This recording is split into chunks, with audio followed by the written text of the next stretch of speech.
La paga del pecado es muerte. Y vamos a ver definitivamente también cómo los seres humanos clasificamos a veces lo que es el pecado. Que para Dios no hay tabla de clasificación. ¿Eh? En la tabla de los 10 mandamientos está también incluido lo que es el chismoso, lo que es el adulterio, lo que es el fornicador, lo que es la mentira. Entonces hay cosas que las iglesias, por ser iglesias, a veces ellos clasifican prácticamente pecados piadosos, pecados de muerte, pecado. Es pecado en general. Sí. Y eso es lo que estábamos discutiendo ayer precisamente, lo que es la gracia y lo que es vivir en lo que es la ley mosaica. Y la ley mosaica directamente aplicaba a los judíos religiosos. Pero hasta la fecha se sigue aplicando incluso adentro del cristianismo, adentro de las iglesias evangélicas, se sigue aplicando directamente lo que es el antiguo pacto. Y yo no quiero hablar de diferentes denominaciones, pero sí hay religiones, hay denominaciones que todavía se basan y no pasan de Levítico, no pasan de Números. Todavía están guardando el sábado, todavía están guardando que no tenés que comer tacos al pastor porque lleva cerdo. Todavía están tratando de no comer cócteles de camarón porque el camarón es inmundo, lo constituye inmundo. Y Cristo te lo pone después diferentemente en un pasaje bíblico donde los fariseos le critican a él que por qué los discípulos no se lavan las manos para comer. Y Cristo le dice, óigame, no es lo que contamina al hombre lo que entra a la boca, sino que lo que sale de su corazón. Y hay una palabra clave también cuando Pedro está queriendo orar y él está en el techo de su casa y ahí ve él una visión que baja hasta 2, 3 veces un manto con animales cuadrúpedos y Dios le dice directamente a Pedro, come, mata y come. Y él se la lleva de religioso, ¿no? Y le dice, no, Señor, ¿y cómo voy a comer cosa inmunda? Entonces le dice Cristo, le dice directamente que no llame inmundo a lo que él ya limpió. Y ahí lo manda directamente a testificar a la casa de Cornelio, donde se encuentra con un montón de personas gentiles que no son convertidas a llevar el evangelio. Y ahí es donde empieza a conocer él que el evangelio, que la gracia de Dios cubre a todo. En cambio, en la ley judía no cubre a todo. Si vos hablas con un judío, te va a decir que ya están los 144,000 apartados y entre ellos están ese combo y que aparte de ellos pues no existe la salvación para los demás y que la salvación todavía viene por medio del Mesías porque ellos no creen en Cristo Jesús. Entonces eso es lo que teníamos ese debate de qué es lo que es la gracia y lo que es el antiguo pacto. Si nos vamos por la ley levítica, por la ley mosaica, perdón, nadie alcanza la salvación. Si nos vamos por la gracia, todo aquel que cree en Cristo obtiene la salvación. Así de fácil. Y no hay necesidad que te limpies, porque solo no se puede limpiar uno, ni tampoco puede dejar el pecado uno, sino es a través de la sangre de Cristo Jesús. Entonces, eso es lo que a veces muchas personas todavía mantienen como una religiosidad, como un acto religioso, de que tenemos que cumplir los 10 mandamientos al pie de la letra. Pero al final, como te vuelvo a repetir, en la misma tabla, donde entra el chismoso, el mentiroso, que son pecados que a veces no se ven, pecados internos, que son pecados del alma, que el odio, el rencor, la envidia, la codicia, ahí lo mismo lo clasifica Dios como pecado también. Y en esto que vamos a ver hoy es un estudio muy importante que nos vamos a enraizar directamente en Juan, capítulo 8, del versículo 1 en adelante, donde directamente encuentran a una mujer adúltera. Le llama ahí directamente la Biblia, hace el énfasis que es la mujer adúltera, ¿no? En la historia de la mujer adúltera, donde es encontrada en el mismo acto. Y acordando con la ley mosaica, cualquier persona que se encontrara en el acto mismo era penada con muerte, apilada con muerte con piedras, ¿no? Tanto como el hombre, tanto como la mujer. O sea, los dos tenían que pagar por eso, ¿no? Esa era la ley establecida por Moisés, que Dios se la dio a Moisés en ese momento, pero como te vuelvo a repetir, antes La ley mosaica entró por la transgresión del ser humano. Por eso mismo. Por eso mismo, porque no paraba el pueblo de pecar y de pecar y de pecar y de pecar. Entonces dijo Dios, bueno, vamos a poner límites. Y los límites los ponemos ya. Y directamente esos fueron límites que Dios los puso directamente para el pueblo hebreo, para el pueblo de Israel. Ahora, eso ya pasó. Ahora estamos bajo la gracia. Porque por la gracia somos salvos, por fe y por gracia de Cristo Jesús. A él se le plació morir en la cruz, algo que ya pagó por nosotros nuestros pecados. Ahora, no significa que porque él pagó por nosotros tenemos el derecho de pecar deliberadamente. No, no se trata de eso, sino que se trata de llevar un estilo de vida cristiano. Y te voy a saber decir algo, René y Mario. La ley mosaica tenía que cumplirla para no cometer y no caer en transgresiones con el ser humano, porque la paga del pecado era muerte, establecido, ¿no? La separación de Dios. Pero más todo ellos lo hacían por tal de no caer en transgresiones con el pueblo. Ahora, la gracia es diferente. La gracia es convicción, que no necesitas estar leyendo los 10 mandamientos a diario, que no necesitas directamente que te ande fiscalizando un maestro, un rabino o un fariseo detrás de vos, viendo que cumplas la ley al pie de la letra. La gracia significa que por amor a Cristo vos decís, yo no hago esto y no lo voy a hacer. Eso es convicción. Pero estas personas no tenían convicción. Estas personas eran religiosos. En cambio, el cristiano de hoy, el que de veramente ha nacido de nuevo, vas a tratar de evitar, de no caer en pecado por amor a Cristo, por convicción, no porque vas a transgredir y te va a caer el peso de la ley, porque ahorita, pues, ¿quién te puede decir si el mismo gobierno ha actualizado leyes de moralidad, las han sacado y han puesto la inmoralidad? El adulterio por lo menos, la drogadicción por lo menos. O sea, vas a enfrentar la ley del gobierno, ¿entendés? Pero la ley de Dios, ya como el pecado entró al mundo ya ahorita a confundir a muchas personas, ya lo que es, significa pecado, ya lo están haciendo un estilo de vida.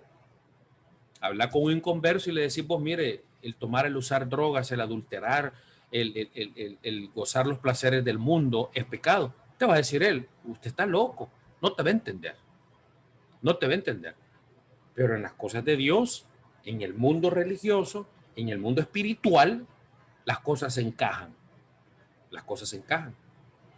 Y ahora vamos a ver en este capítulo, en el capítulo 8, de cómo estas personas, por eso digo yo, la gracia alcanza a cualquiera.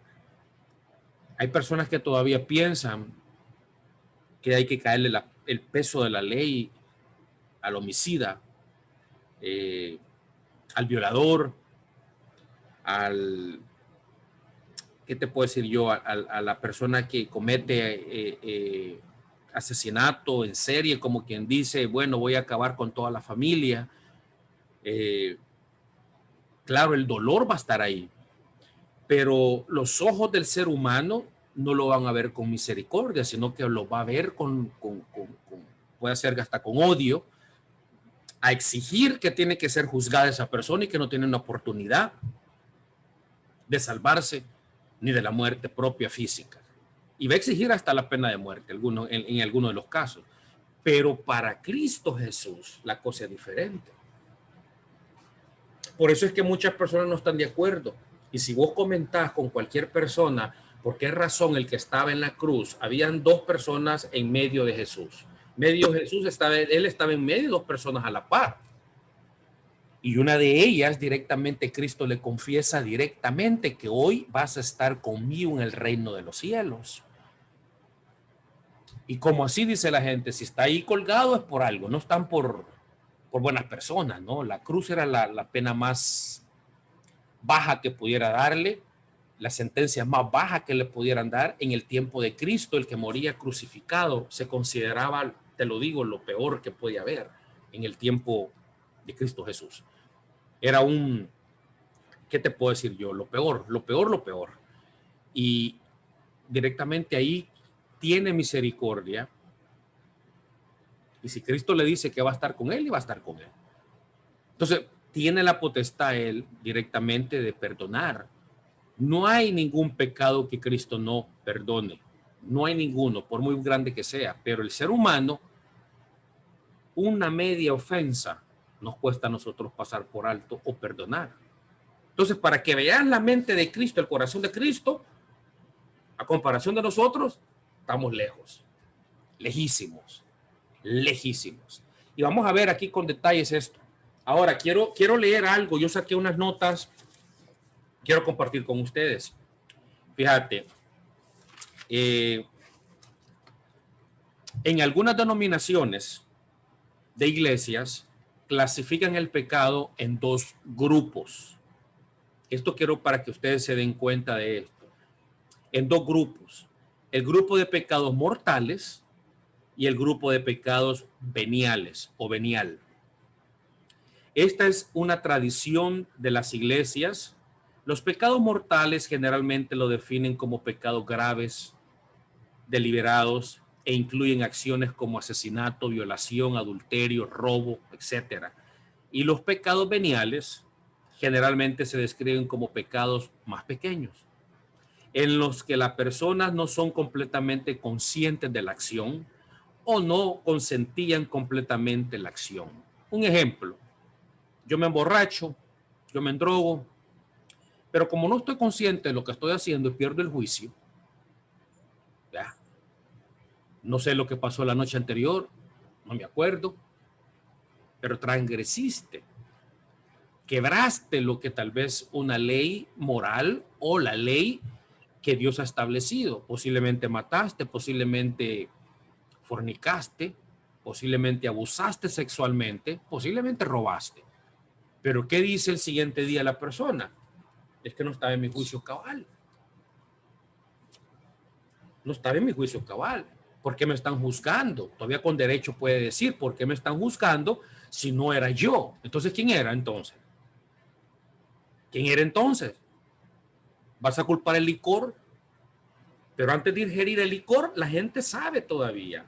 Antes de ingerir una droga o un pura marihuana o gramos de cocaína, la gente sabe que las consecuencias de ingerir eso es un trastorno que te va a llevar a hacer estupideces fuera de lo normal. Entonces, si antes sabes las consecuencias de poderte acceder, pasar los límites del alcohol o una sobredosis, o terminas muriéndote, entonces sabe la persona directamente lo que va a hacer. Entonces no puede directamente el siguiente día decir, no estaba en mis cabales y fue consecuencia del alcohol. Entonces fueran a los juzgados a decir, la botella que me sembré ayer es la culpable de esto. No, el juez no te va a sentenciar por eso, te va a sentenciar por tus acciones, ¿no? Entonces, de igual manera, Dios hace lo mismo, pero las iglesias se amparan en eso, a lo que acabo de leer yo. Hay pecados generalmente que describen como pecados más pequeños, que las personas no son completamente conscientes de la acción o no consentían completamente la acción. Ejemplo, en la tradición, bueno, y lo voy a hablar públicamente, la tradición católica romana enseñan correctamente que Dios puede perdonar todos los pecados, y esto es cierto. Esto es cierto. Sin embargo, esta distinción entre varios niveles de pecado es una tradición que no se encuentra en la Biblia. Por más que le busques, no vas a encontrar clasificación de pecados en la Biblia. Aunque las consecuencias del pecado es la separación ante Dios y el ser humano. En Romanos 6, en Romanos 3:23 dice que por cuanto todos pecaron y están destituidos de la gloria de Dios. Romanos 3:10 dice, no hay un solo justo, ni siquiera uno. Y no lo dice el ser humano, sino que lo dice Dios directamente. En otras palabras, el pecado es el virus más devastador para el ser humano, silencioso, que a veces no lo notas. Y hay personas que andan completamente infectadas por el pecado que ni siquiera se dan cuenta. Y todo pecado, llámese pequeño, grande, capital, venial o de muerte, te lleva a la condenación del infierno si no has aceptado a Cristo como tu Salvador. ¿Por qué? Porque el único que puede limpiarte pecados es Él, bajo el arrepentimiento y la confesión de pecados. Eso es simple. Uno solo no se puede confesar y no limpiar de pecado. Ahora, el problema que tenía cuando Juan el Bautista estaba bautizando, acordémonos que Juan el Bautista bautizaba en aguas y Cristo bautizó en el Espíritu. Y cuando se acercaban a Juan el Bautista directamente a confesar sus pecados, era lo siguiente: acepto, confesas tus pecados y era bautizado. Y eso es lo que los fariseos no querían, divulgar lo que en su interior o lo que ellos eran directamente. No lo querían hacer. Por eso Juan arremetía con ellos y les decía: víboras, serpientes, arrepiéntanse, arrepiéntanse de sus pecados, confiésenlo. Como ellos no tenían pecado ninguno, no lo hacían para ellos, ¿no? Para ellos. Ahora, en Romanos 6:23 dice que la paga del pecado es muerte, mientras que la dádiva de Dios es vida eterna en Cristo Jesús, nuestro Señor.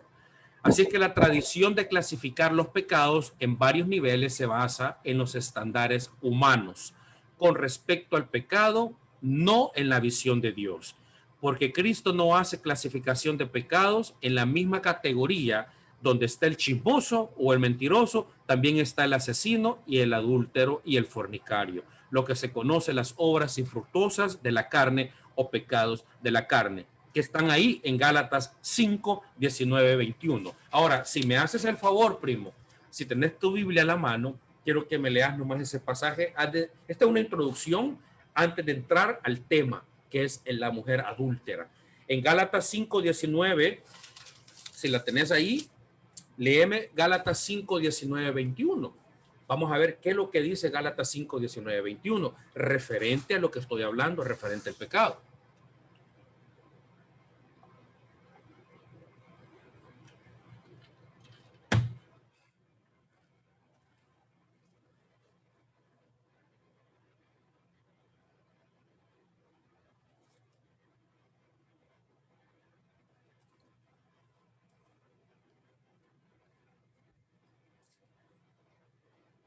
¿Estás?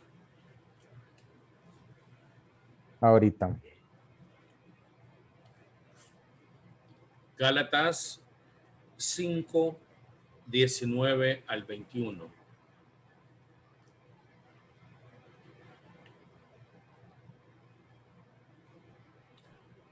Gálatas 5, 19 al 21.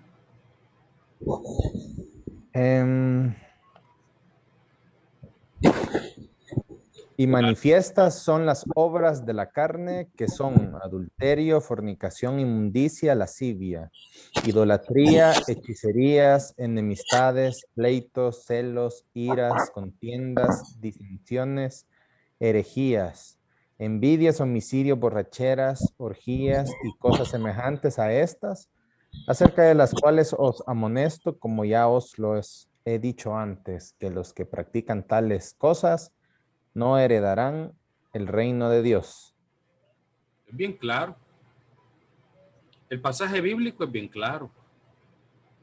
Y es una lista tremenda la que avientan ahí, que es muy claro. Y aparte de eso, lo más interesante, que estas cosas que acabas de leer, los pecados, las obras infructuosas de la carne, se notan, se descubren. Fíjate una cosa: la fornicación, el adulterio, no prevalece por mucho tiempo. Son los pecados que salen así, mira, rápido. Quieras o no, alguien va a observar. Quieras o no, o algo te va a delatar. En el matrimonio, por ejemplo, tu esposa o uno como esposo, uno nota rápido, de una manera u otra, algo está pasando. Y si no tenés cuidado, por más que borres mensajes de texto, por más que borres chats, por más que borres el historial de tu teléfono, va a haber algo que te va a delatar de una manera u otra. En la relación íntima puede llevarse al caso, el rechazo puede ser otro. De una manera u otra el pecado va a salir a la luz. No podés pasar 5 o 10 años llevando una vida de fornicar. No llega hasta ese nivel. Es imposible. Te lo digo que ese pecado es tan letal que sale a la luz más rápido de lo que pensás. No se lleva ni meses cuando ya algo está hueliendo mal adentro del matrimonio. O te llegan a susurrar por fuera, o alguien te vio. Y por el otro lado, si es una mujer casada también, el hombre va a notar también algo que está pasando. O sea, en los dos ámbitos, algo está sucediendo que se va a dar a relucir en cualquier momento. Eso es algo. Ahora, pero hay pecados que no se ven, como la mentira, el odio, la codicia, el rencor, la injusticia. Y estas están en la misma tabla de pecados que Cristo desecha. Pero hay uno, oí bien esto, y esto quiero que les quede muy claro, hay uno que tenemos que tener mucho cuidado, que el mismo Jesucristo dice que no será perdonado. Y lo dice él directamente. Lo dice él directamente. ¿Y cuál es ese? Es la blasfemia contra el Espíritu Santo. Y lo podemos ver en Mateo 12:31. Antes de entrar ya directamente al tema, si lo puedes buscar ahí, Mateo 12:31, mira lo que Cristo dice referente a eso. Mateo 12:31.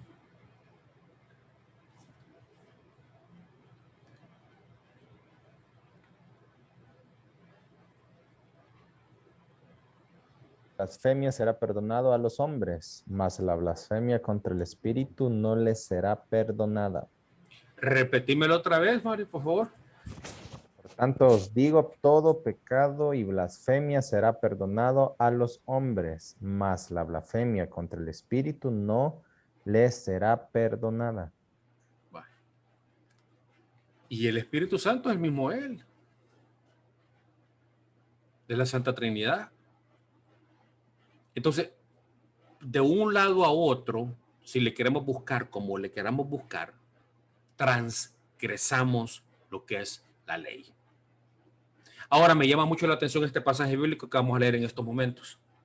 Y fíjense bien, eso se encuentra en capítulo 8, en el libro de Juan, el Evangelio de Juan, capítulo 8.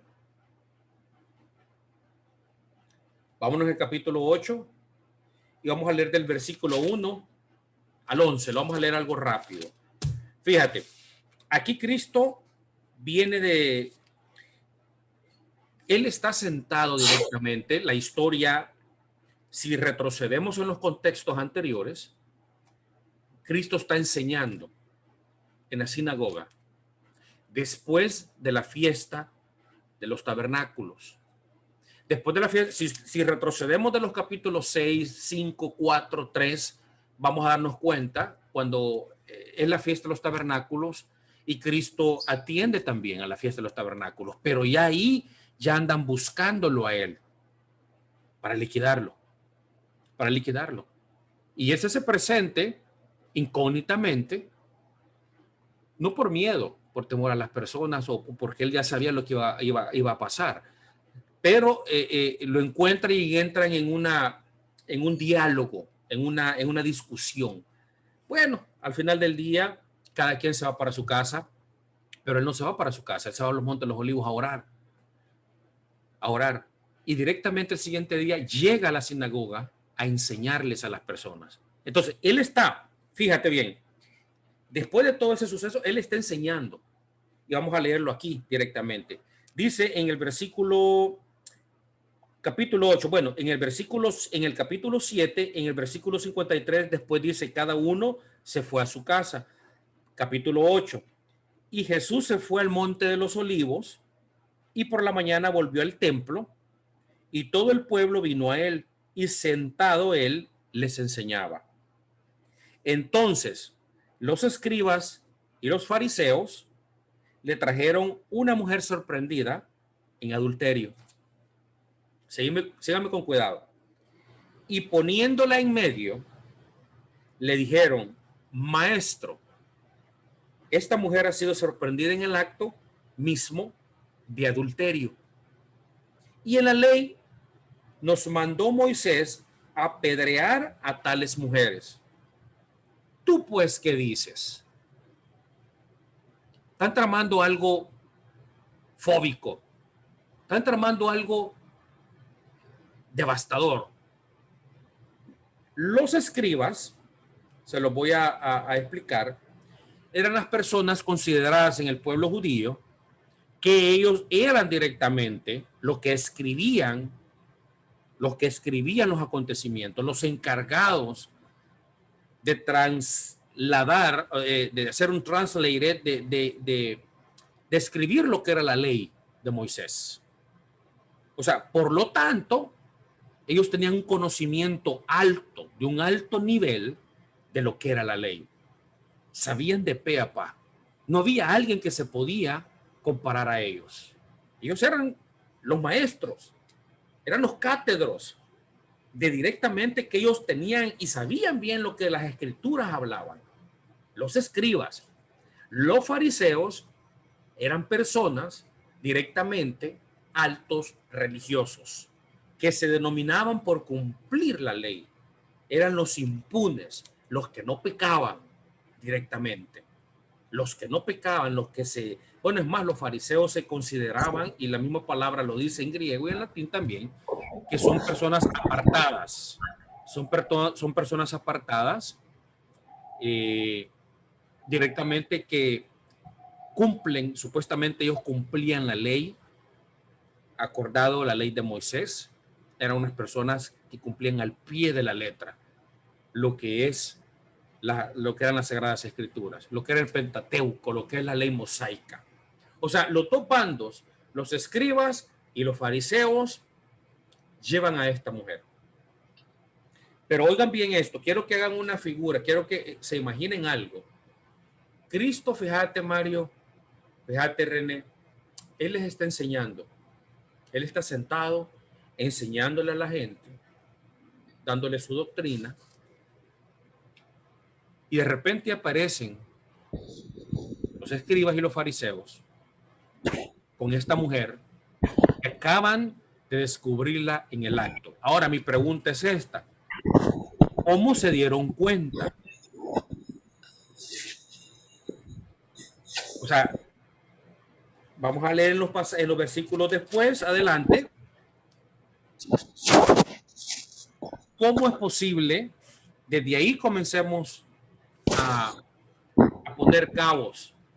¿Cómo es posible que estas personas hayan llevado, la Biblia lo relata, esta mujer va desnuda, cubierta con una sábana, o sea, pero para descubrirla en el mismo acto, tuvieron que estarla vigilando?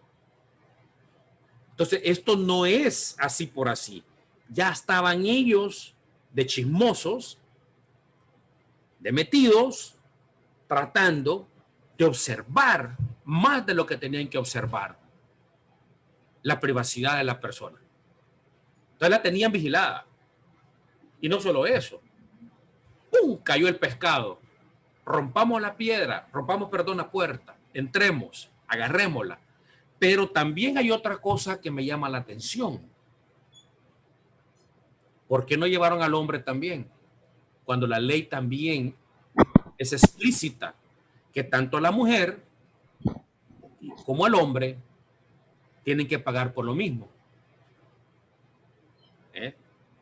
Entonces, es una trampa que están tendiéndole a Cristo directamente. Es una trampa horrible que le están tendiendo. ¿Por qué no llevaron al hombre también? ¿Por qué lo dejaron ir? Cuando el Levítico también dice que también el hombre tiene que ser apedrado. Posiblemente, dicen algunos teólogos, posiblemente que ellos mismos pusieron a seducir a la mujer para que ella cometiera el pecado y directamente llevarla a Cristo Jesús. Ahora, la pregunta es muy clave aquí. La pregunta, lo que le hacen eso, póngale coco a esto. Vienen a ellos, René, primo, no les está importando en estos momentos directamente lo que es la mujer. Ellos van por el pez grande. Ellos van por el pez grande. Ellos van por el pez pequeño. La mujer, por último, no le importan, ni se le quedan viendo. Ellos van directamente a hacer la pregunta a él. Acabamos de encontrarla en el mismo acto. Y como en el acto mismo dice en la ley de Moisés que tenemos que apedrearla. Ellos están gozándose directamente, no porque le encontraron el adulterio, sino que ellos están esperando el juicio. Y le hacen la pregunta a Cristo. ¿Y tú qué dices? Ahora, ahí lo ponen contra la pared. Número uno, si Cristo dice no la apedreen, no la maten, entonces ellos tienen la autoridad directamente en decirle sos un falso profeta, porque no estás cumpliendo la ley. Estás transgresando la ley de Moisés. Estás quebrantando la ley de Moisés. Si él son astutos, si Cristo dice no lo hagan, entonces directamente él queda constituido directamente que es un falso profeta, un mentiroso, que está quebrantando la ley de Moisés. Y ahí queda destituido totalmente. Pero si él dice mátenla, también él se está metiendo un problema con Roma, porque Roma tenía una ley que no podían darle la autoridad total a los judíos para matar sin consentimiento de ellos, sin que pasara por el juicio de ellos primero. Por eso ustedes ven que cuando Cristo es llevado 2 veces, va a Pilato y después va donde Pilato y después donde el César. Lo andan jugando. ¿Tú qué dices? ¿Tú qué dices? ¿Quiénes quieren ejecutar la muerte? Los judíos. ¿Quiénes piden la muerte? Los judíos. Los romanos ejecutan, obviamente, ejecutan una orden. Pero del corazón, ¿qué nació? ¿De dónde nació el corazón de querer matar y matar a Cristo? Fueron los judíos. Directamente. Ellos quedan en un acuerdo que tiene que ser clasificado, tiene que ser exterminado Jesucristo sí o sí. Por eso es que lo llevan directamente a Poncio, no le encuentran ningún pecado, lo mandan directamente a César, tampoco encuentran nada. Entonces, si hay entre la espada y la pared, Pilato, y mejor se lava las manos y dice, hay que liberar a alguien para que esto quede así. Yo no encuentro nada en este hombre. Yo no encuentro nada, pero están pidiendo la crucifixión. Entonces vamos a hacer una cosa que el pueblo decida. A final de año nosotros liberamos un preso y vamos a ver qué es lo que el pueblo decide. Y deciden pues que sea liberado Barrabás, un criminal, ¿no? Y deciden pues que Cristo vaya a la cruz. Entonces vemos acá que ellos directamente, si Cristo dice no lo hagan y si dice sí lo hacen, por los dos lados está topado, pero viene Cristo sabiamente y miremos lo que Cristo dice. Vamos a ver lo que Cristo dice. Mas esto, en el versículo 6 dice, mas esto decían tentándole para poder acusarle. Pero Jesús inclinando hacia el suelo, y René me hizo esta pregunta, ¿qué es lo que él estaba escribiendo? Algunos doctores de la ley dicen que supuestamente él empezó a escribir nombres de los que estaban ahí reunidos, de los señores doctores de la ley y de los escribas. Empezó a escribir él nombres de ellos, más pecados que él sabía que habían cometido estas personas también. Vamos a ver lo demás. Dice en el versículo 6, mas esto decían tentándole para poderle acusar. Pero Jesús, inclinado hacia el suelo, escribía en tierra con el dedo. Y como insistieron, o sea, no pararon ahí, sino que siguieron. Vamos, ¿qué dices? Y como insistieron en preguntarle, se enderezó y les dijo. Ahí está con letra roja en la Biblia. El que de vosotros esté sin pecado, sea el primero en arrojar la piedra contra ella. Efectivamente, él está dando la orden. No está abrogando, no la maten, sino que simple y sencillamente les da una opción. Vamos a ver. Quien de ustedes esté libre de pecado, que ese es el primero, y que comience. Y que comience. Pero como sabía Jesucristo el corazón de ellos, lo sabía muy bien. E inclinándose de nuevo hacia el suelo, siguió escribiendo en tierra. Ya no los vio. Y ahí vemos acá que Cristo ya no mira cara a cara a ellos. Pero ellos, al oír esto, acusados por su conciencia, salió uno a uno, comenzando desde los más viejos hasta los postreros, los más jóvenes, y quedó solo Jesús y la mujer que estaba en medio. Ahora, es obvio que los ancianos, por tener más edad, estaban más infectados de pecado. Claro, vos tenés 15 años, ¿qué trayectoria tenés de pecar? Vos tenés 80 años y no has parado de pecar, tenés una pila de pecados. Y estos fueron los primeros que salieron. Y entre ellos habían adúlteros también. Solo que a ellos no se les descubrieron en el acto. Porque Cristo también lo pone de otra manera. En el Evangelio de Mateo, donde dice, no hace falta llegar al adulterio, al acto mismo en la cama, a tener sexo con la mujer, cuando ya adulteraste con tu corazón, con tu mente y tu corazón, solo con codiciarla. Y me vas a decir que ninguno de estos santos no practicaban la ira, el odio, el rencor, la codicia, que es interno, que no se ve. Incluso el adulterio. Como vuelvo y repito, estos habían muchos que estaban involucrados en esto, que no los habían casado en el acto mismo. Entonces, la conciencia les abrió del entendimiento y dijeron, nos estamos metiendo en un gran lío. Mejor salgamos huyendo de acá. Ahora, en el versículo 10 dice, enderezándose Jesús y no viendo a nadie, sino a la mujer, le dijo, mujer, ¿dónde están los que te acusaban?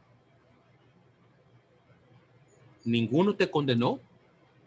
Ella respondió, ninguno, Señor. Entonces Jesús le dijo, ni yo tampoco te condeno. Vete y no peques más.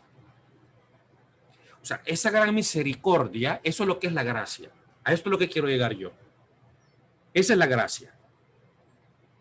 Esa es la gracia. Dios tenía la potestad. Cristo tenía la potestad porque él no tiene pecado. Él sí pudo haberla condenado directamente ahí.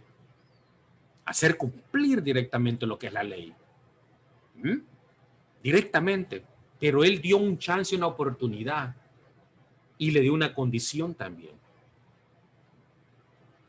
Ahora, pongo como ejemplo a nuestros hijos. Cuando se portan mal. Cristo viene, y por eso estaba a un principio, comencé yo con esto, que cuando el Espíritu Santo lo que hace es la convicción. Es la convicción de pecado. El Espíritu Santo eso es lo que hace. Convencerte del gran amor que Cristo te tiene para que tú no hagas lo indebido o llámese pecado. Para no caer en lo inmoral, para pensar primero antes de actuar. Eso es lo que hace el Espíritu Santo. El trabajo de él es convertir en la convicción de pecado. No te hace la ley. La ley la querés cumplir. Al final del cabo vas a venir pecando de igual manera. Y te voy a saber decir algo. La iglesia en general peca. De alguna manera u otra, peca. Hay pecados que no se ven, están en el interior, como estos fariseos y escribas que salieron huyendo, salieron corriendo, porque lo que tenían ellos es en el interior.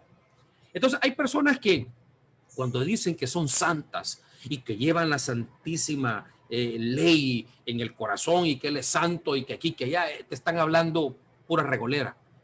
Porque la santidad se practica el día a día. Y el Espíritu Santo es el que te ayuda a seguir caminando en santidad, porque por nuestra propia cuenta vamos a pecar de igual manera, de una manera u otra. Ahora, la misericordia, lo que es la gracia, lo que Cristo está empleando acá, es algo muy importante. La Biblia dice que la mujer no se sale después, adelante de acá, no salen otros pasajes ya bíblicos donde dice que la encontraron o que siguió todavía adulterando, ¿no? No sé, no dice de eso, pero lo que yo quiero llegar es esto. Miren qué astucia de estas personas. Se pueden imaginar esta mujer semidesnuda. La mujer prácticamente ahí está avergonzada. Posiblemente cuando la llevaron directamente en medio donde Cristo estaba predicando. No es que llamaron Cristo, Jesucristo, ven para acá, te tenemos a una sorpresa, vamos a hablar en privado. No, estos ingratos llegaron de un solo pencazo, con todo, pum, a tirarle en medio, aquí está esta prostituta, aquí está esta mujer adúltera. Le encontramos, y con lujo y detalles, le encontramos en el propio acto. ¿Y cómo la encontraron? Es la pregunta. Tuvieron que estar vigilándolas, tuvieron que estar metidos para irrumpir la puerta y entrar directamente a agarrarla. Ahora, ¿qué es lo que pasa con nosotros a veces los cristianos? A veces nos alegramos en qué culpa va a caer el que cae, qué medida va a ejercer la iglesia con el que cae dentro de la iglesia, porque nos interesamos más. Y fíjate bien, y si se dan cuenta ustedes que cuando algún pastor o algún líder cae en pecado de inmoralidad, o sea, el pecado de inmoralidad, vamos a hablarlo claro y pelado, es un acto sexual, porque el pecado de inmoralidad no se clasifica el mentiroso o el que codicia o el chismoso. Eso no es un acto de inmoralidad. No, el acto de inmoralidad tiene que ver con el sexo. Y cuando se zampa y se mezcla, esa es la palabra correcta, un pastor o un líder de la iglesia con alguien, con una falda, con alguien de adentro de la iglesia, eso sale a relucir rápido.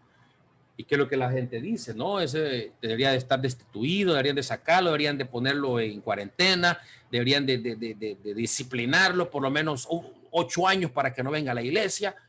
Sí, pero vuelvo y repito, pero el pecado interior que tal vez el que está juzgando puede ser la codicia, la envidia, el odio, la ira, la contienda, la mentira, el adulterio mismo con la visión, el codiciar a la mujer, que no es tuya, sino que es de tu prójimo. Y eso encaja en la tabla de los pecados que a Dios no le agrada.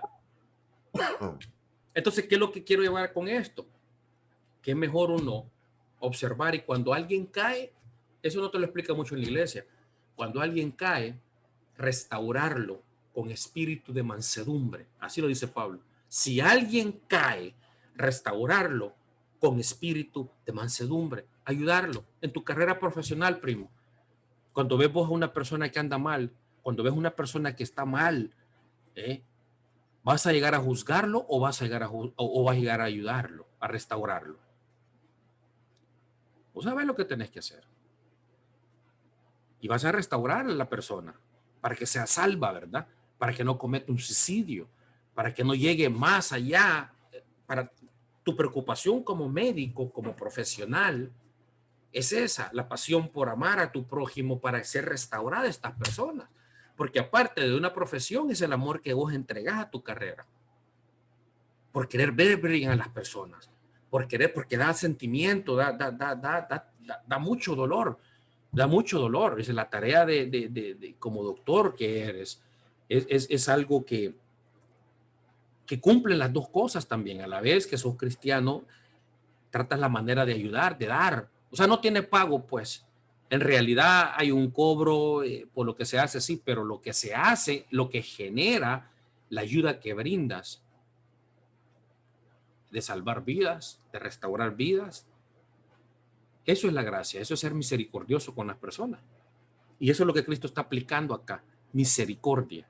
Y estos escribas y fariseos no estaban viendo esa, del punto de vista del ser humano, no estaban juzgándola como un ser humano, como un pecador más, porque todo, la Biblia dice, todos por cuanto todos pecaron, están destituidos de la gloria de Dios. Eso así es de simple. Entonces, que no te alarme el que te va a juzgar porque es otro pecador igual o peor. Porque el que te juzga a veces tiene una vida peor de la que uno está llevando. Entonces, el juzgar a los demás no nos corresponde a nosotros, sino que a Dios. Cuando encontramos a alguien en pecado, hay que restaurarlos con espíritu de mansedumbre, no pisotearlos. Yo me he dado cuenta en varias iglesias, el hermano cayó de chupín, cayó en zumba, anda en zumba, cayó en adulterio, cayó en fornicación, ya no te ven, ya no te hablan, ya no se juntan con vos, con que al contrario debería de ser, ¿no? Cayó el hermano, démosle la mano, echémosle la mano, restaurémoslo. Pero en iglesia se clasifican los pecados. No, yo no me junto con el chismoso, no, perdón, el chismoso es pecado pequeño, el mentiroso es pecado pequeño, pero con el adúltero, uy, ni lo volteas a ver. Todavía anda en chupa, todavía anda en zumba, cayó otra vez. Claro, con ese ni se junta nadie. Entonces, eso es la clasificación que Cristo detesta de todo cristiano, es clasificar a la gente. En vez de restaurarla, deberíamos de no juzgarlas. Y en vez de juzgarlas, tenemos que restaurarlas. Eso es la gracia que Cristo ofrece para todos nosotros. Para todos nosotros. Y acá estamos viendo que aquí los fariseos y los escribas están lamiendo los bigotes por ver que esta persona, bueno, hay unos, la Biblia dice ahí, que ahí iba una multitud, que tal vez multitud eran unas personas que tal vez nunca habían matado, pero estaban dispuestas a matar directamente ahí.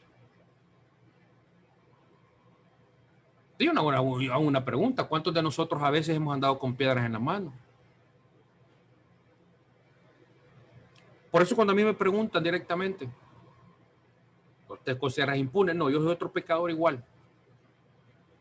Yo hastié por criticar o por tratar de restaurar a la gente. Si, mi trabajo no es el trabajo del Espíritu Santo. El Espíritu Santo lo que hace es convicción, convencer a la persona de pecado para que no peque más. Ese no es mi trabajo. Mi trabajo nomás es anunciar un mensaje, ayudar a las personas. Ya si la persona, pues, el estilo de vida lo sigue llevando como tiene que llevarlo, ya no es trabajo mío, sino que es tarea del Espíritu Santo, de ir restaurando a las personas internamente. Entonces, así tenemos que tener cuidado. No podemos clasificar los pecados. Tenemos que ser misericordiosos con otros. Olvidémonos quién está a la par, qué es lo que hizo, qué es lo que no hizo, porque eso va a existir todo el tiempo en la iglesia. Clasificación de pecados. A uno lo ponen en otra escala, al mentiroso lo ponen en otra escala, al adúltero, al chismoso, al fornicario en otra escala, al borracho en otra escala. Entonces, eso va a existir siempre en la iglesia, porque hay personas todavía que no hay el 100% convicción en su corazón. En otras palabras, necesitan nacer de nuevo. Necesitan nacer de nuevo. Y eso es lo que buscamos nosotros en una iglesia. Que alguien restaure, que alguien nos brinde la mano. Porque en la iglesia, si todos fueran santos, ¿de qué sirve entrar entonces a la iglesia? Si vamos a la iglesia por ser restaurados, para que nos ayuden directamente, no a que nos opriman. Fíjate que aquí Cristo no hace excepción de nada. Cuando Él está en su ministerio, dice la Biblia que lo juzgaban porque Él se juntaba con pecadores, con adúlteros, con borrachos, con fornicarios, con ladrones. Y no hay, de ahí salió Mateo, pues, ¿de dónde viene? ¿No eran usureros? Pedro, Juan, ¿de dónde eran estos? Eran borrachines, de la vida loca en ese momento. De ahí lo saca Cristo. Se junta con, bueno, más con Zaqueo. Ahí mira Zaqueo. Cristo se invitaba él solo. No lo invitaban, él entraba. Hoy quiero cenar en tu casa, le dice Zaqueo. Hoy. Y ahí mismo se arrepiente Zaqueo. No voy a devolverlo 2 veces, sino que 4 veces le voy a devolver a lo que le he devolvido a toda la gente. Ahí mismo cae en convicción de pecado. Ahí mismo se da cuenta qué grande, en qué error él estaba. Para que veas. Entonces, ¿por qué tenemos nosotros que hacer excepciones de personas? La iglesia lo sigue haciendo. Hay iglesias que te miran de punta, de cabeza, de pie a cabeza, desde cómo vas vestido, de tu forma de hablar, qué profesión tenés, qué trabajo desempeñás, dónde vivís, tu código postal, y ahí se va yendo clasificándote, te van sacando tu currículum directamente para ver si calificas en el grupo, si te pueden dar la mano o te pueden llamar por tu nombre. Y ahora, si no 10 más, es peor todavía. Porque el diezmo, claro, es una cosa institución del Señor, pero que salga de tu corazón, no solo para que la gente se gloríe, porque eso es lo que mucha gente hace. Por eso Cristo le pone a los fariseos, otra vez arremete con ellos y les dice, ¿saben qué? Hipócritas, ustedes dan de lo que sobra, pero esta señora vino a dar de lo que no tiene. ¿Cuál ofrenda pesa más? Entonces, ahí vámonos por ese estilo y por eso es que muchas iglesias están contaminadas por eso mismo, porque hacen clasificación de personas, clasificación de pecados y no existe misericordia para nada. Y no se trata de eso. La iglesia es para restaurar a las personas caídas, porque vamos a cometer pecado, quiera sea o no, y vamos a poner faltas todo el tiempo. No estamos perfectos, vamos a llegar a la perfección. Esto es un caminar, esto es un caminar, esto es un caminar que día a día, con la convicción del Espíritu Santo, vamos a ir caminando en santidad. Así que no nos aflijamos nosotros. Estamos en el camino correcto. Que ni te robe la paz, que otro pensás que el otro es santo. Mira, hay personas que tienen que sonar trompeta para decir, oh, religioso. Oh. Hay otros que tienen que andar aquí, mira, con el escapulario, con el rosario, hasta 20 en la mano, hasta aquí, ¿ves? Para decir que es religioso. Otros que se visten de silicio todo el tiempo, y hay que respetar, ¿no? Yo sé que hay que respetar, pero cuando alguien muere, está bien, lo llevan aquí en el corazón uno, pero hay personas que guardan luto hasta por 20, hasta por vida. Cuando la ley te dice que sos libre también de casarte otra vez si quieres. Pero hay personas que guardan respeto, guardan luto interno hasta por 20, 30 años. Eso es religiosidad. Y Cristo no quiere religiosidad. Cristo quiere que seamos libres, que seas como sos, auténtico, que digas, con este problema estoy luchando, con esto estoy delirando, con mi ira, con mi ansiedad, con mi odio, con mi rencor, con mi envidia, con mi codicia. Así soy y quiero cambiar. Y el Espíritu Santo te va a ayudar, pero no trates de ocultar y dar otra cara delante de las personas. Y así, directamente, como Cristo tiene misericordia con esta mujer, la tenemos que tener con medio mundo, también nosotros. Eso es lo que el estudio directamente se trató en eso, qué significa lo que es la gracia, la misericordia de Dios, y directamente el corazón del ser humano tal vez no está capacitado para llegar a perdonar directamente, porque aquí directamente estos señores, escribas y fariseos religiosos, lo que ellos estaban gozando y querían ver era la destrucción masiva de esta mujer. Pero Cristo le da un chance más. Vete y no peques más. Y el ejemplo que voy a poner es como este. En los hijos de nosotros hay veces que nosotros soltamos bendiciones para ellos que no merecen. Esa es la gracia. Esa es la gracia. A pesar que se porten mal, a pesar que hacen eso, a pesar que no otro, nunca vas a dejar a tu hijo dormir afuera en el patio o afuera de un puente, debajo de un puente, perdón, o en vez de darle comida le vas a dar araclanes, o le vas a dar tierra, o le vas a dar una piedra. No, por más mal que se comporte, la gracia, el amor que uno le tiene a sus hijos, va a querer siempre lo mejor. Y para otros que no tienen corazón puede decir, padre alcahuete, padre, yo que usted lo dejara de hartar una semana completa para que entienda, yo que usted que dándole esto y lo otro, gratificándolo con esto. ¿Saben qué? Cuando uno gratifica, también está dando un ejemplo a que el niño reconozca. Es más fácil que vaya a reconocer y que vaya a obedecer una disciplina de una manera que él siente en su corazón y diga, no, mi papá se esmeró por darme esto, ahora tengo que recompensarlo como obedecerle en esta forma. A que pones reglas y leyes en tu casa que no van a regir. Hay que poner límites, claro que sí. Hay que poner límites. Aquí no se puede esto y esto y esto y esto. Pero llegarlos a empujar a cumplir una ley solo para que no se metan en un problema, pero lo mejor es y lo esencial es que el niño sepa y que diga, no voy a hacer esto porque la consecuencia de esto me va a contraer en esto. Que esté con la noción abierta, no que diga, no voy a hacer esto porque mi papá me va a quitar el iPad o me va a quitar esto. No, que tenga la convicción él mismo y diga, no lo voy a hacer porque la consecuencia me va a causar esto.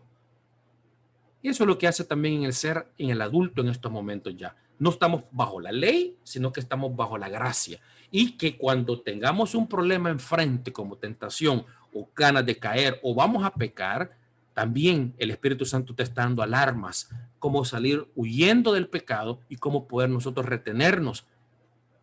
Porque el Espíritu Santo eso es lo que hace. Eso es lo que hace el Espíritu Santo. Te anuncia a tiempo antes de que cometas y caigas en pecado. Ahí estamos. Y con esto pues ya culminamos en esto, en el estudio que tenemos ahora. Y quería hacer una pregunta yo al primo. Que cuando a veces, primo, los adolescentes, más que todos los adolescentes, se entran en rebeldía, en rebelión, entran en algo que lo que yo quiero y lo quiero hacer a mi manera, sin importar lo que venga. Y lo hacen. Ahora, en esa transición, y es repetitivo, es una pregunta que tenía porque me la hicieron y también me interesaría saber tu punto de opinión como profesional. ¿Qué hacer en esos momentos? ¿Es mejor? La pregunta ¿sería lo más correcto si esto es repetitivo y no logras ni con pláticas, ni con charlas, ni con horas de sentarse y hacerle ver lo malo y vuelve a caer en lo mismo, en lo mismo, en lo mismo? Entonces viene la persona y opta por, bueno, no hizo efecto por lo bueno, ahora voy a arrancar por otro lado. Cincho, golpes, verbales, reglas, quitarles absolutamente todo o destituirlo de todo, darle una sentencia de una semana, 2 semanas, ausentándolo de todo, aislándole de todo, quitándole las prioridades que tiene. Y vuelvo y repito, incluyendo el abuso físico, que es el cincho directamente, en la forma de corregir. Yo no digo que la corrección no esté mal, pero dependiendo de cómo corrigen al adolescente, ¿no? Entonces, cuando el padre se encuentra en esos y opta porque ya no quiero el diálogo por las buenas, no que voy a tirarme por las malas, ¿en qué puede afectar directamente en el adolescente cuando ya enfrenta situaciones cuando el padre dice hasta aquí nomás, yo vamos a arrancar, pum, por este lado? Hay tendencia a que el niño se pueda rebelar más o que se componga o que comience a germinar incluso odio contra el padre. Bueno, es una pregunta bien larga, ¿verdad? Pero bueno, para empezar, pues los padres deben de instaurar disciplina desde que los niños son pequeños. Ahí está la clave. Es imposible que un padre quiera empezar a instruir a su hijo cuando ya tiene 15 años. No le va a hacer caso, es ilógico. Entonces hay que ser coherentes con eso, pues no esperar ir a cosechar un terreno si ni siquiera lo hemos sembrado. Nuestros hijos, si los vamos guiando desde pequeños, los instruimos, los disciplinamos. La disciplina tiene dos objetivos. Uno es disminuir las conductas inapropiadas o los malos comportamientos. Y la segunda es favorecer o fomentar el autocontrol. Obviamente, si un niño desde pequeño se disciplina y entendamos que disciplinar no es castigar, pues en la adolescencia va a ser menos difícil que este adolescente pues sea así como rebelde. El punto es de que en la adolescencia de por sí es natural y niño que se revela, pues gracias a Dios que se revela porque es un niño sano, es un adolescente sano. Es parte del desarrollo del pensamiento crítico. Si un adolescente no se revela, si un adolescente no critica las órdenes que un padre le da, pues se tendrían que preocupar o está deprimido o algo le pasa. Es parte del desarrollo normal del cerebro de un adolescente empezar a eh, tratar de resolver por sí solo las cosas, empezar a criticar las reglas, no solo de la casa, sino que de la sociedad. Todo, o sea, el adolescente se critica todo porque está en desarrollo su pensamiento crítico. Si nosotros no pasáramos por este periodo, pues seríamos un borregos que cualquier persona nos andaría de arriba para abajo. Entonces, o es decir, seríamos fácilmente manipulables. Por eso es importante este periodo de nuestros hijos, que ellos sean capaces de empezar a criticar y a formar sus propios criterios, obviamente basados en evidencias, pues, y orientados por los padres. Es natural que los padres, mejor dicho, que los hijos busquen independizarse, porque el objetivo de la adolescencia es llegar a esta autonomía, a esta independencia.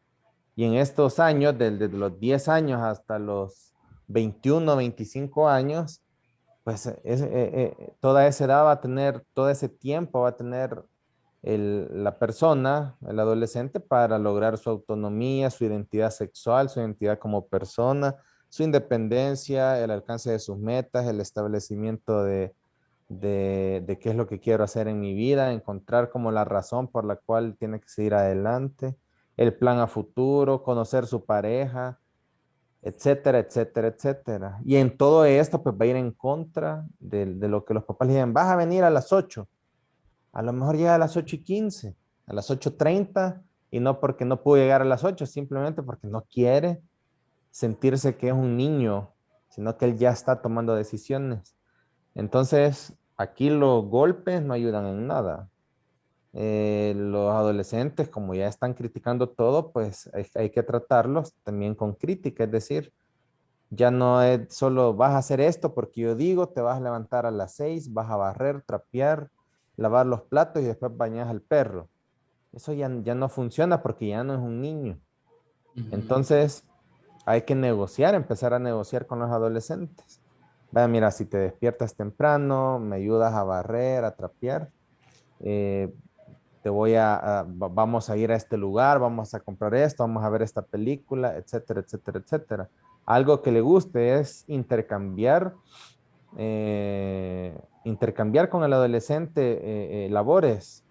Y es como, si tú haces esto, yo permito que vengas 15 minutos más tarde a la hora que yo te he dicho, o que vayas a visitar a tu amigo, y así. O te doy una hora de videojuegos y tú bañas al perro. Entonces, el adolescente tiene que ir aprendiendo algo muy importante, que son las consecuencias, que todas las acciones que realizan van a tener consecuencias buenas o malas. E independientemente si son buenas o malas, él debe afrontarlas y hacerse responsable de ellas, porque así vamos a fomentar en el joven la independencia y la autonomía y la capacidad de enfrentar estas consecuencias. Si uno es sobreprotector y quiere andar mandando, pues se van a rebelar más y van a buscar a otra autoridad, van a buscar otros amigos y pues van a hacer todas las cosas a espaldas nuestras. Y lo otro es, si somos sobreprotectores de que no le digo esto, no le grito, no le ordeno nada, porque pobrecito el niño, pues estamos creando inútiles. Cuando crezcan o cuando los padres muramos, nuestros hijos van a quedar sin nadie que los esté protegiendo, entonces van a ir a un trabajo y no van a poder enfrentar a la autoridad, a los jefes, no van a poder enfrentar los conflictos que día a día tenemos como personas. Entonces, ser padre es esa capacidad de criar desde pequeños, disciplinar desde pequeños y empezar a soltar poco a poco con respeto, libertad y confianza a nuestros jóvenes para que sean gente con criterio propio y con independencia y autonomía y que tomen decisiones y sepan enfrentar las consecuencias de sus decisiones. Entonces el castigo físico está comprobado que más que ayudar, pues no afecta, más que ayudar afecta a la relación entre padres e hijos. No hay, a la fecha, no hay nada que diga que un cinchazo es mejor que hablar y tampoco es bueno, pues, como, mira, hijo, sentate, te voy a contar o analicemos lo que has hecho y pasar 2 horas dándole lo mismo, tampoco. O sea, por eso les digo, es consecuencia. Tú hiciste esto, veniste tarde, entonces mañana no salís porque no aprovechaste la confianza que te dimos. En la próxima vas a tener que demostrar que podemos confiar en ti, pero mañana la consecuencia de que ahora viniste tarde o que no hiciste la tarea es que vas a reprobar o que dejaste el año. Yo no voy a ir a hablar con el maestro. La consecuencia va a ser que vas a reprobar, vas a ir a un curso de verano o vas a repetir el otro año tu nivel académico. Y aunque tus amigos vayan arriba, pues es la consecuencia de las decisiones que estás haciendo. Obviamente, si el joven dice, no, es que yo no quiero estudiar, pues mientras viva en este techo, pues tienes que estudiar. Entonces, es de poner límites siempre, tener una estructura, pero también fomentar que el chico ya critique, piense y tome decisiones y enfrente las consecuencias de sus decisiones. Bueno, es muy importante eso, primo. Y por lo menos en el caso donde eh, ya el niño se revela, ¿no? Y topa cuerda y te dice, bueno, ya sabe hasta dónde tus límites llegan, sabe hasta dónde puede llegar y te reta.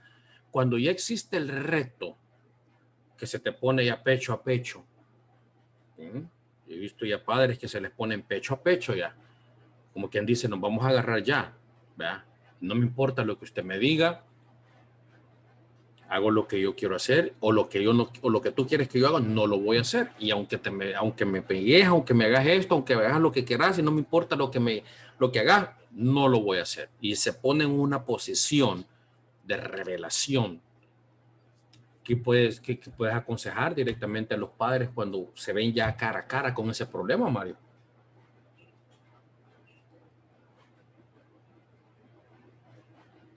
Si ya está faltando el respeto y pues o ya amenaza con pegar, pues ya pueden denunciar a su propio hijo, porque si ya, dependiendo del país, si ya tiene 14, 12, 14 años, ya puede ir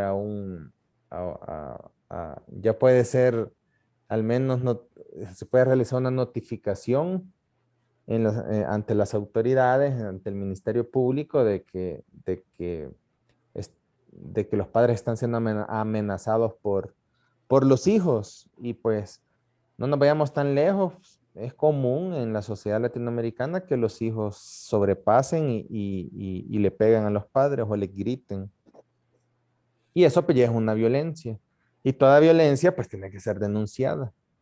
Pero hay padres, madres de que los hijos a los 14 años ya les pegaron un par de veces, ya fueron a parar a un hospital porque los niños se enojan, Wow. porque, porque se ponen violentos, porque les quitan el PlayStation, el Xbox, el Nintendo Wii, etcétera.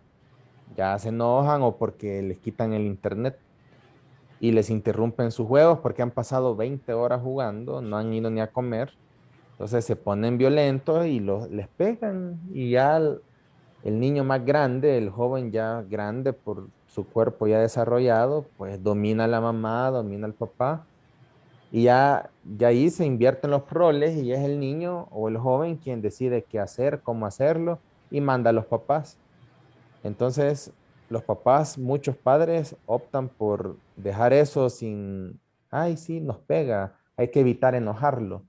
Entonces le satisfacen todo y ahí eso está mal. Entonces lo que tienen que hacer cuando cuando un joven ya se le está poniendo el brinco, por así decirlo, y está amenazando con golpear a los papás, es poner los límites.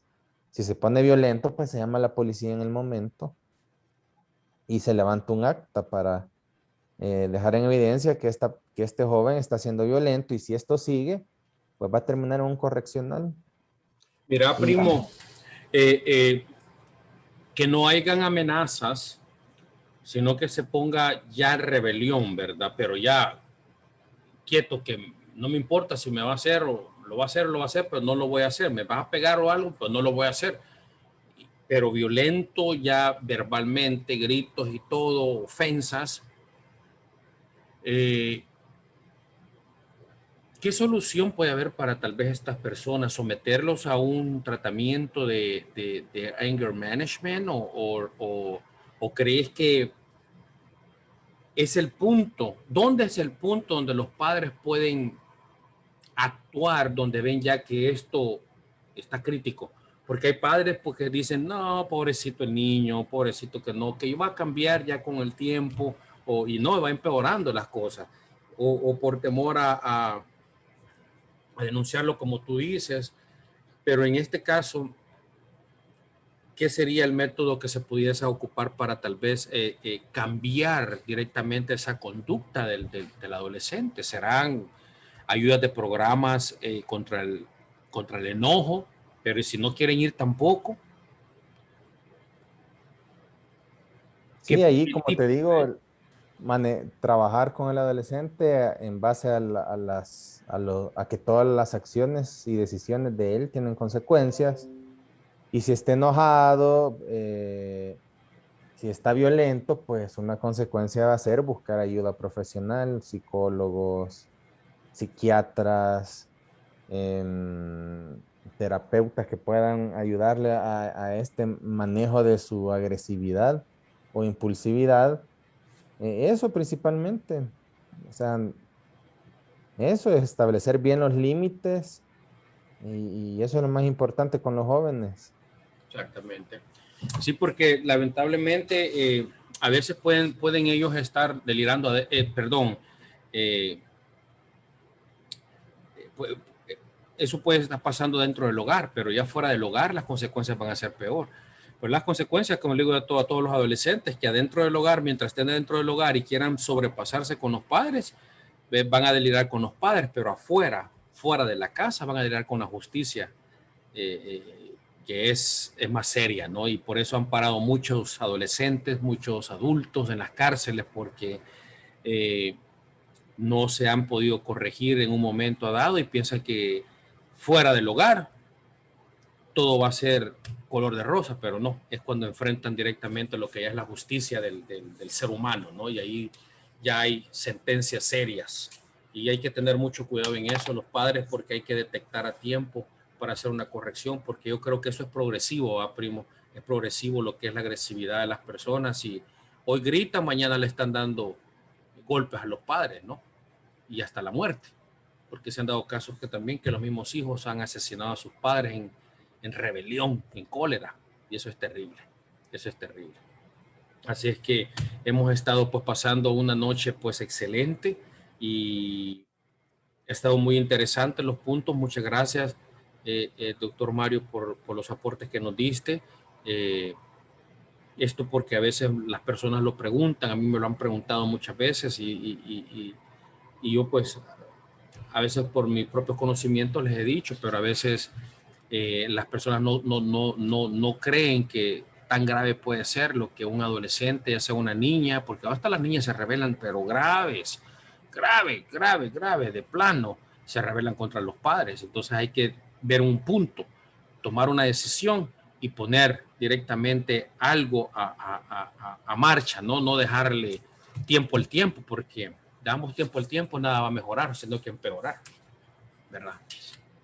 Así es que, bueno, vamos a despedirnos hoy en esta noche que estuvimos pues acá compartiendo la palabra, y me gustaría, eh, no sé si será posible, René, si podemos, nos pueden despedir en oración, y si no, pues le pido a Mario también, pues si nos pueden despedir en oración. Amén. ¿Sí? Padre nuestro, Dios Todopoderoso, gracias te damos, Señor, por la oportunidad. que nos has permitido estar aquí reunidos un día más. Gracias, Padre, Hijo y Espíritu Santo, por tu bondad que tienes hacia nosotros, por la misericordia, por ser nuestra guía. Gracias, Padre, por cada día que nos das. Amén. Gloria a Dios. Gracias, gracias a todos ustedes y nos vamos a ver pues próximamente, el próximo viernes si Dios quiere y si no ha venido todavía, ¿verdad? Así es que mis queridísimos hermanos en Cristo Jesús, familia, pasen una feliz noche y ha sido de mucho gozo para mí estar con ustedes compartiendo lo que es la palabra del Señor. Dios me los bendiga a todos.